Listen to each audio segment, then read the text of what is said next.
Bismillahirrahmanirrahim. Rabbi zidni ilma. My dear students, we have started chapter number 13 और हम discuss कर रहे हैं respiration in humans और आज हम स्टडी करने वाले हैं what breathing mechanism in man that is definitely taking place at voluntary and involuntary levels, right? So let's move to the breathing mechanism. Hi future doctors, हम स्टडी करने वाले हैं voluntary and involuntary regulation of human respiration और इस purpose के लिए आपको पता है कि हम बेसिकली स्टडी करने वाले हैं सिर्फ एक छोटा सा मैकेनिज्म या प्रोसेस और उस प्रोसेस का नाम क्या है? Breathing, right? That particular process is called as what? Breathing. अब सवाल ये है कि ब्रीदिंग किस फिनोमेना का नाम है? तो आंसर है कि एक ऐसा फिनोमेना जिसके अंदर हम ऑक्सीजन रिच एयर को क्या करते हैं?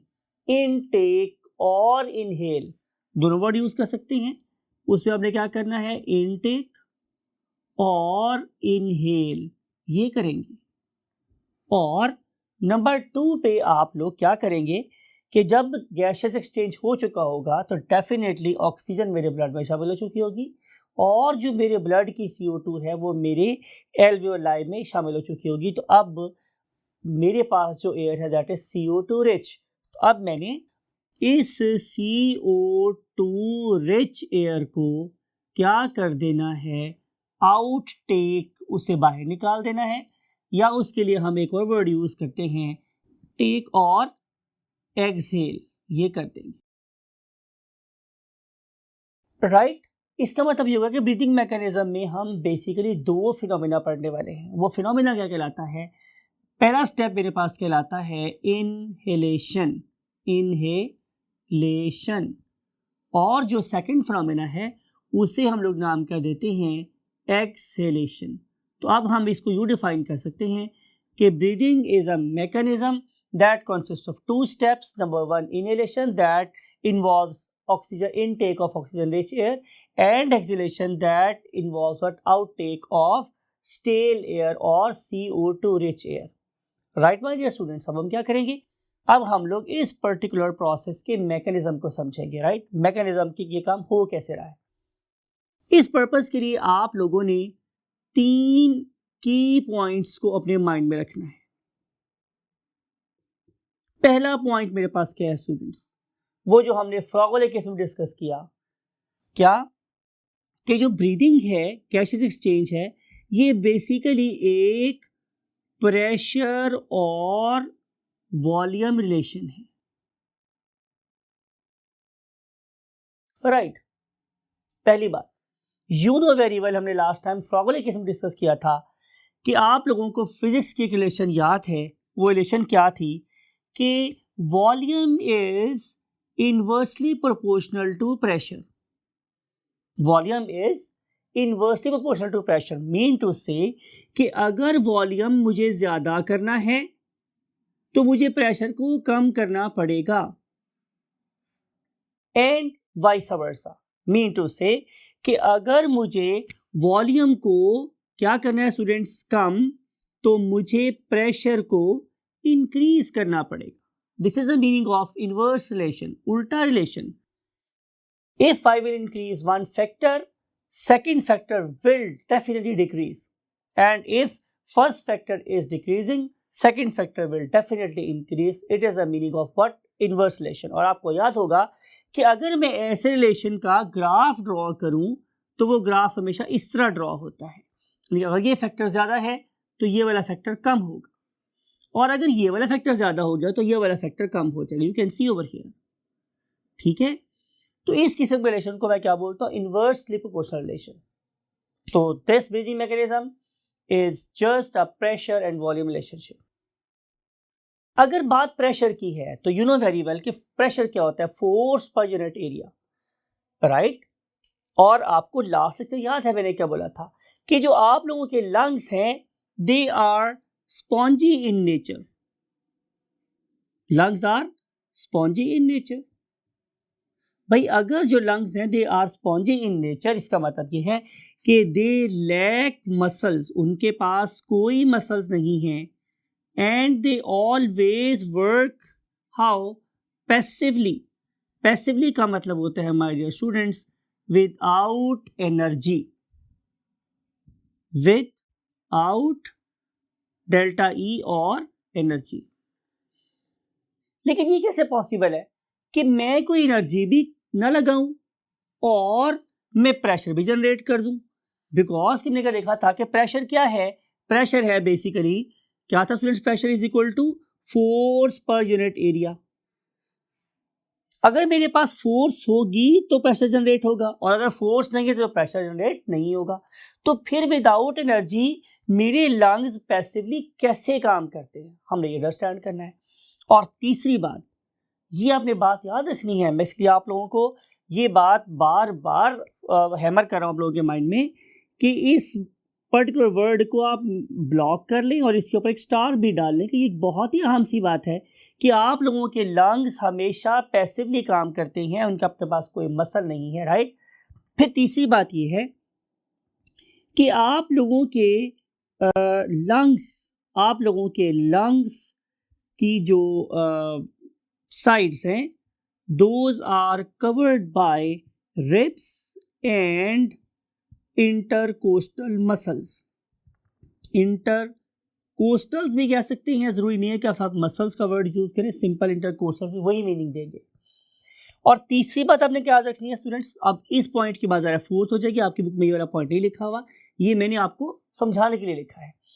तो उस लिहाज से तीसरा और वैसे चौथा पॉइंट ये है माय डियर स्टूडेंट्स के आप लोगों के थोरेसिक कैविटी की बेस, आप लोगों की थोरेसिक कैविटी की का जो फ्लोर है या बेस है, it is basically a muscular sheath.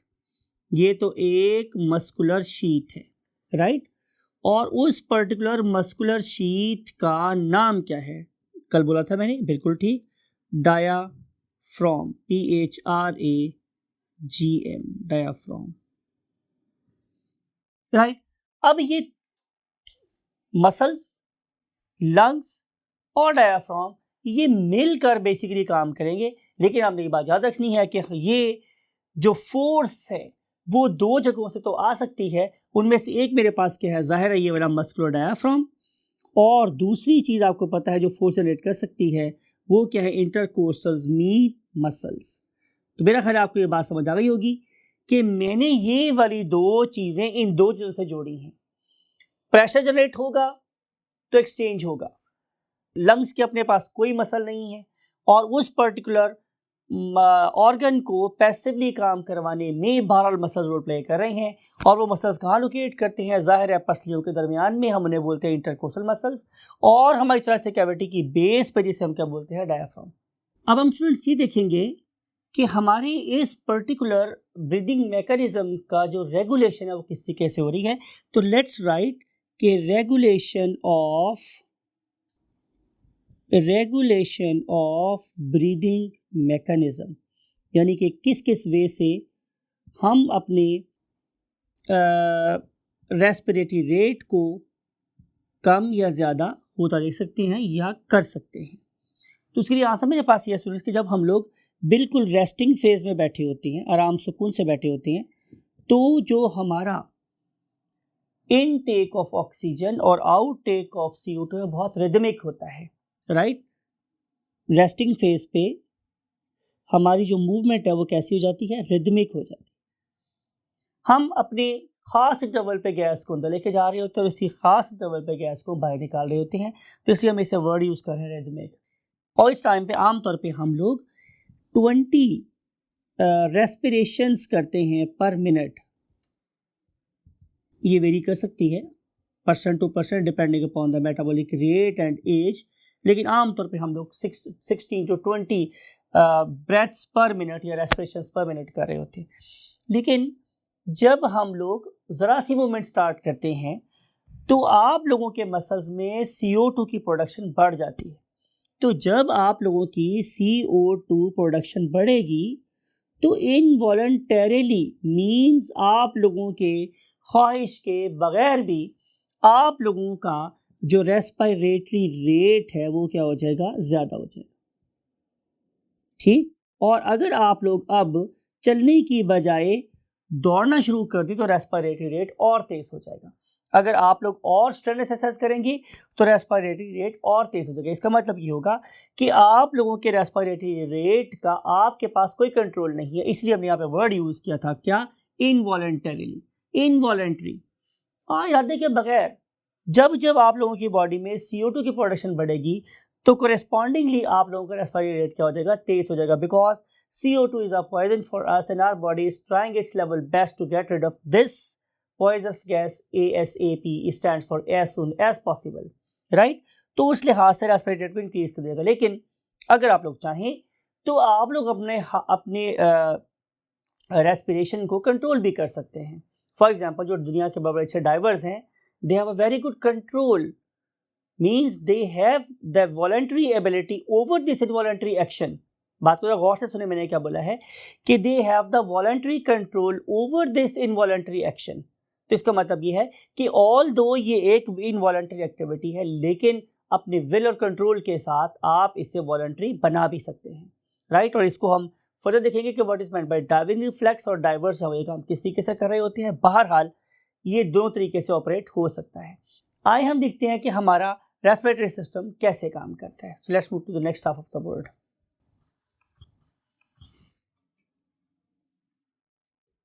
Breathing mechanism. अब हम लोगों ने लास्ट फ्रॉग वाली जो हमने डिस्कस किया था उसी पॉइंट ऑफ व्यू से मैं क्या कर रहा हूं कि आप लोगों के सामने अब दो ट्रायंगल्स ड्रॉ कर रहा हूं, राइट? फर्स्ट कर लेते हैं कि एक मेरे पास ये वाली ट्रायंगल है, एक मेरे पास ये वाली ट्रायंगल है, इमेजिन करो ये ट्रायंगल है, और एक मेरे पास ये वाली ट्रायंगल है। समझाने के लिए बोल रहा हूँ, कोशिश कीजिएगा मेरे साथ साथ रहें आप लोग, तभी आप लोगों को ज़्यादा बेहतर अंडरस्टैंडिंग होगी। अगर आप किसी पॉइंट पर लूज कर देंगे कॉन्सेंट्रेशन, शायद आपको समझ नहीं आएगी, राइट? अब एक ब्लैक ट्रायंगल है मेरे पास, उसको मैंने लिखा है कैपिटल ए, कैपिटल बी और कैपिटल सी के साथ, और इसको मैंने बाहर बाहर लिखा हुआ, ये बाहर वाली ट्रायंगल। और एक मेरे पास उस ट्रायंगल अंदर वाली जिसको मैंने स्मॉल ए, स्मॉल बी और स्मॉल बी से लिखा है, ब्लू से ड्रॉ किया है और ब्लू से लेबल किया है, और बाहर वाली को मैंने ब्लैक से ड्रॉ किया और ब्लैक से लेबल किया है। अब आप मुझे ये सोच के खुद ही बता सकते हैं डेफिनेटली माय डियर स्टूडेंट्स कि जो एरिया है, एरिया वो triangle capital A, capital B, capital C का ज्यादा है, श्योर। और अगर आप प्रीवियस बोर्ड की इक्वेशन याद करें कि प्रेशर के volume is inversely proportional to pressure, तो इसका मतलब ये होगा कि इस particular triangle A B C में प्रेशर कम है,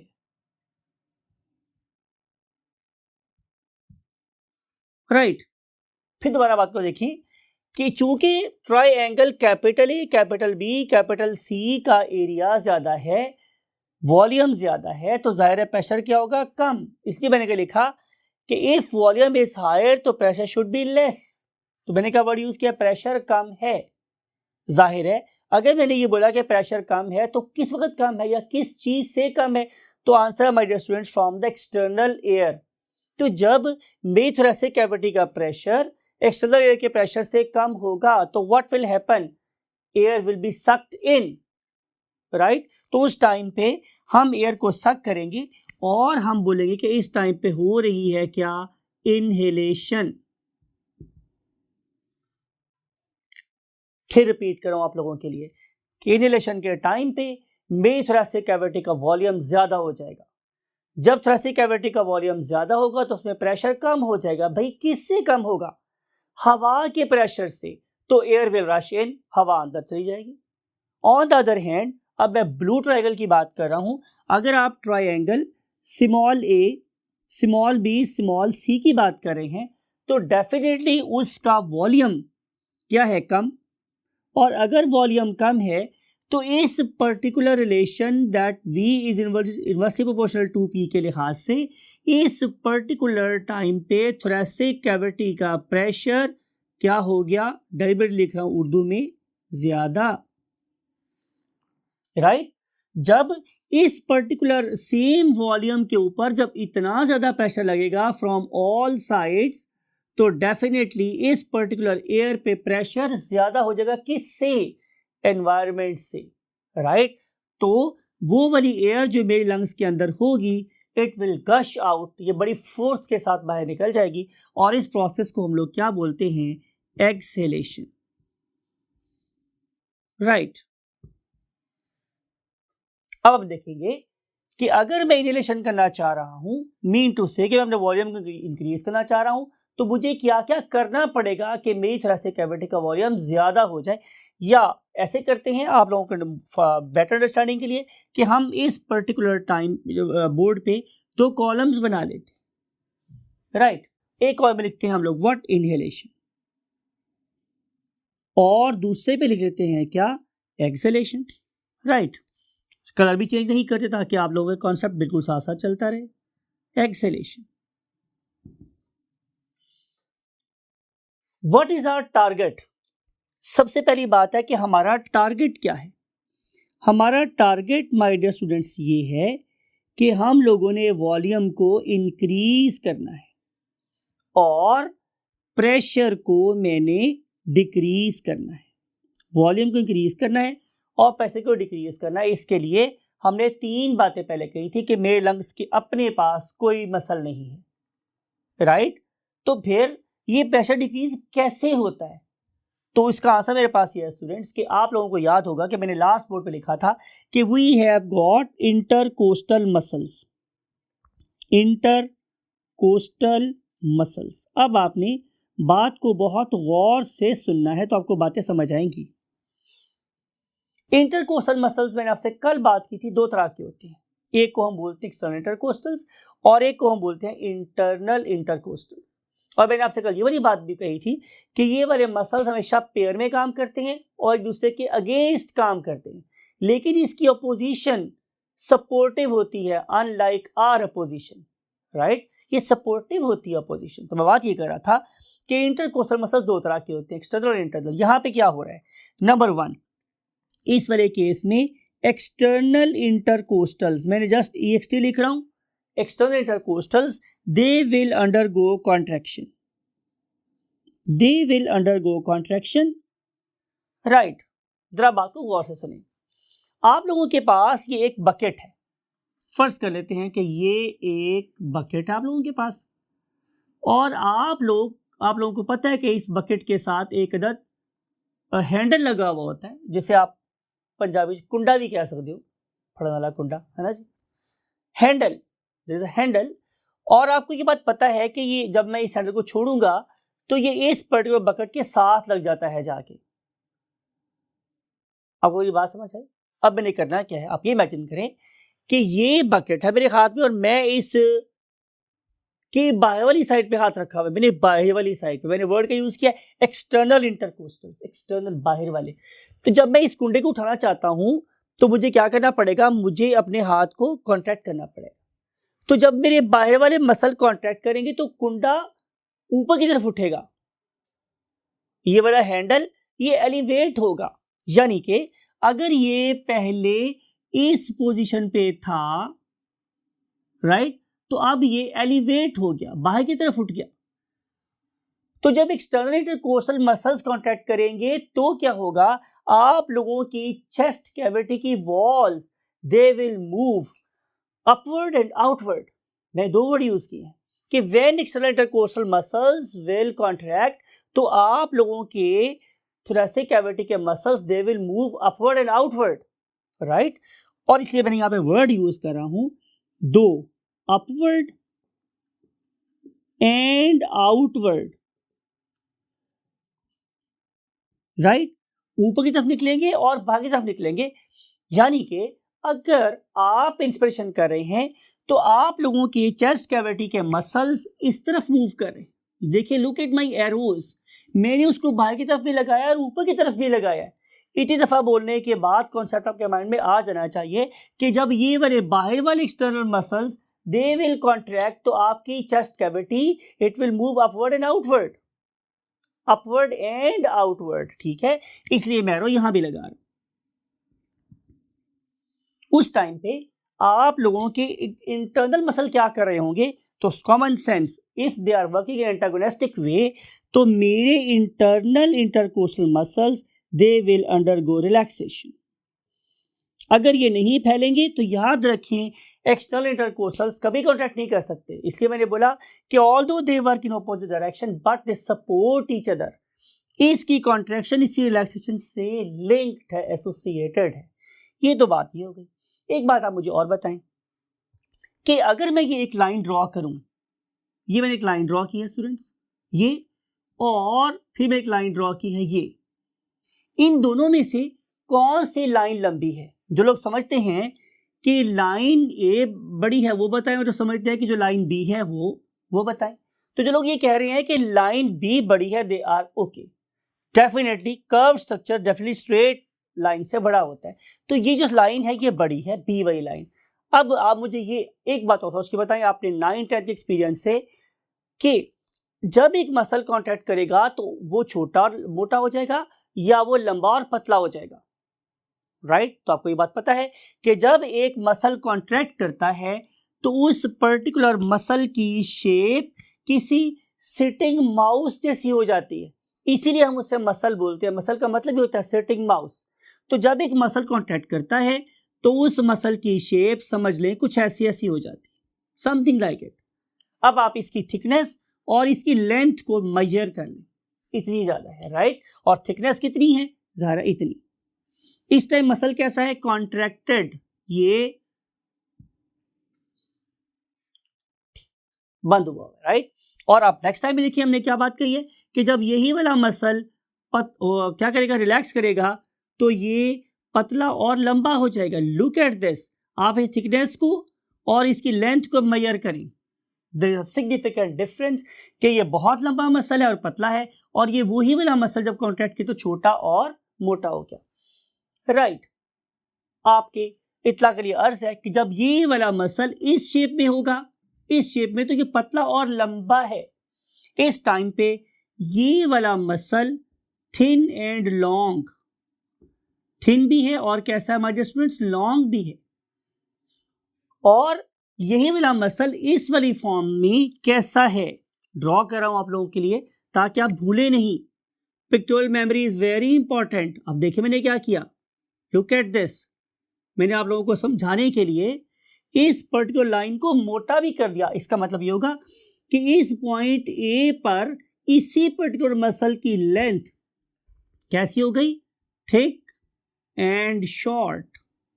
तो जब मसल थिक एंड शॉर्ट हो, इसका मतलब है कि वो कॉन्ट्रैक्टेड है। लेकिन जब यही वाला मसल इस फॉर्म में जाएगा तो जाहिर है अब इसकी लेंथ बड़ी हो गई है, इसका मतलब है ये लंबा भी हो गया है।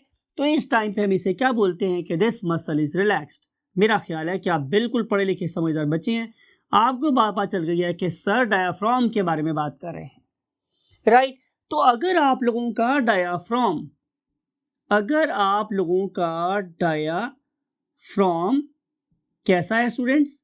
Straight, less dome, you can say straight और लेस डोम, तो इसका मतलब यह है कि वो कॉन्ट्रैक्टेड है।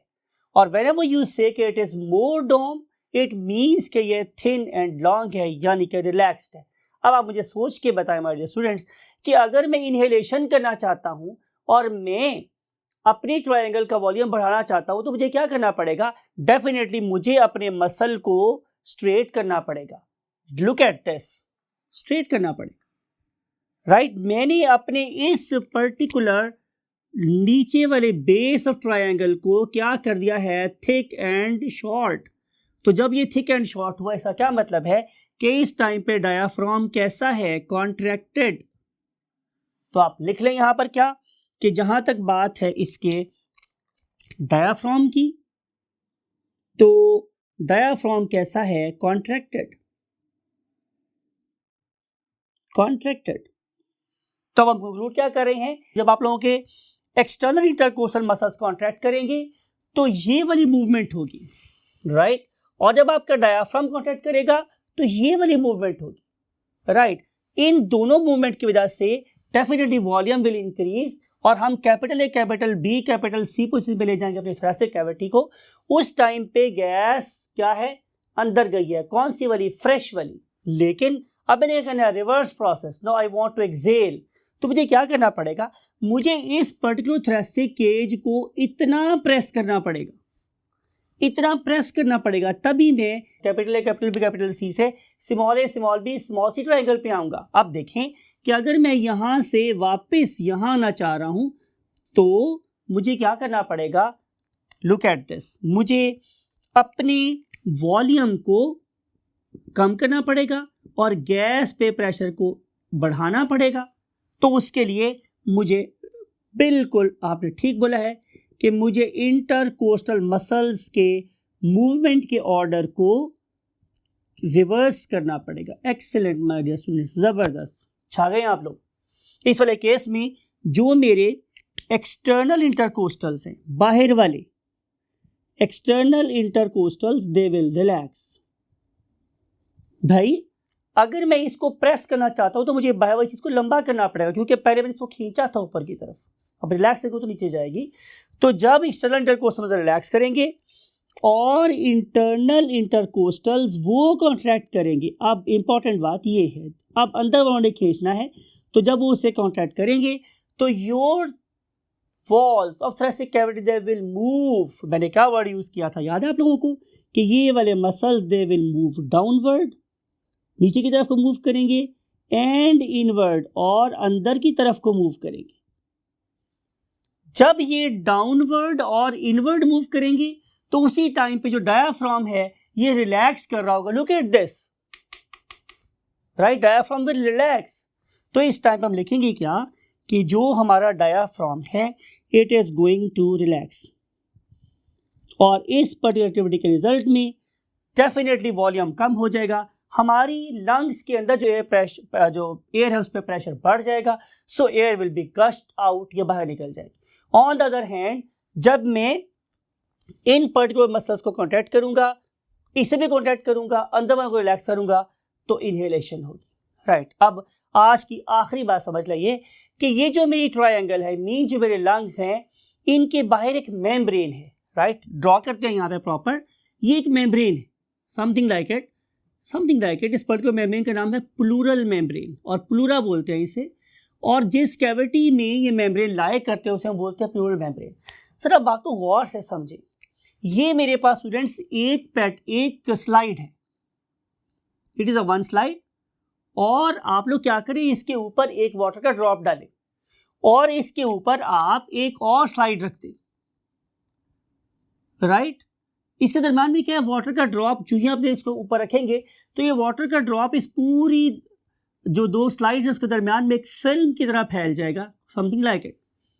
अब आप मुझे इन दो स्लाइड को जुदा करके दिखाएं, definitely you can never do it. Slide कर सकते हैं, इसे खींच जुदा नहीं कर सकते। ये वाली दो ग्लास की स्लैब्स इस वाटर के एक ड्रॉप की तरह से कैसे होती है, हमेशा चिपकी रहती हैं, राइट। अल्लाह रब्बुल इज्जत ने यही वाला फिनोमेना यहाँ पे भी यूज किया हुआ है कि एक सरफेस जो है वो आप लोगों की लंग्स की है और एक सरफेस किसकी है, प्लूरल मेम्ब्रेन की, इसके दरमियान में वाटर है, यहाँ पे वाटर है, और इस वाटर की वजह से ये वाली जो हमारे लंग्स हैं वो हमेशा मेरी प्लूरल कैविटी से चिपके हुए रहते, चाहे उस टाइम पे मेरी थोरेसिक कैविटी से अंदर मूव कर रही हूँ या थोरेसिक कैविटी की walls upward and outward move कर रही हूँ, ये वाले मसल्स हमेशा चिपके रहेंगे किसी बैग की तरह से। तो इसका मतलब ये होगा कि जब हमारी इंटरकोस्टल मसल डायाफ्राम कॉन्ट्रैक्ट करेंगे तो air will be pushed, so air will come out. लेकिन जब ये फैलेंगे तो एक वैक्यूम क्रिएट होगा मेरे लंग्स के अंदर, और उस वैक्यूम की वजह से ये मेरे लंग्स फैलेंगे। तो आपको बात समझ आई होगी कि मेरे लंग्स अगर स्पंजी हैं, उनके अपने पास कोई मसल नहीं है, फिर भी वो इन्फ्लेट कैसे होते हैं और डिफ्लेट कैसे होते हैं। भाई डिफ्लेट तो हो गए प्रेशर की वजह से, इन्फ्लेट क्यों हो गए, क्योंकि अंदर से चिपके हुए हैं। जब कैविटी बाहर मूव करेगी तो लंग्स भी बाहर को फैलेंगे, तो एयर विल रश इन। तो ये था स्टूडेंट्स मेरे पास आज का लेक्चर, और इस लेक्चर में हम लोगों ने देखा कि हम कैसे वॉलंटरी कंट्रोल कर सकते हैं अपने रेस्पिरेटरी रिदम का, और रिदम कब तेज होता है और कब स्लो होता है, ये हमने अंडरस्टैंड किया।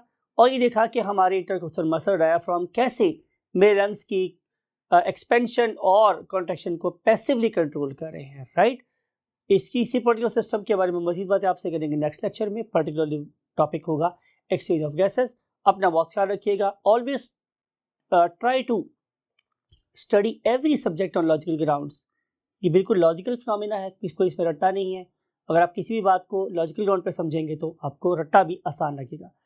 अपना बहुत ख्याल रखिएगा, अपने पेरेंट्स का बहुत ख्याल रखिएगा, और कभी दुआ करें तो हमें भी याद रखिएगा। अल्लाह हाफिज़, अस्सलाम वालेकुम।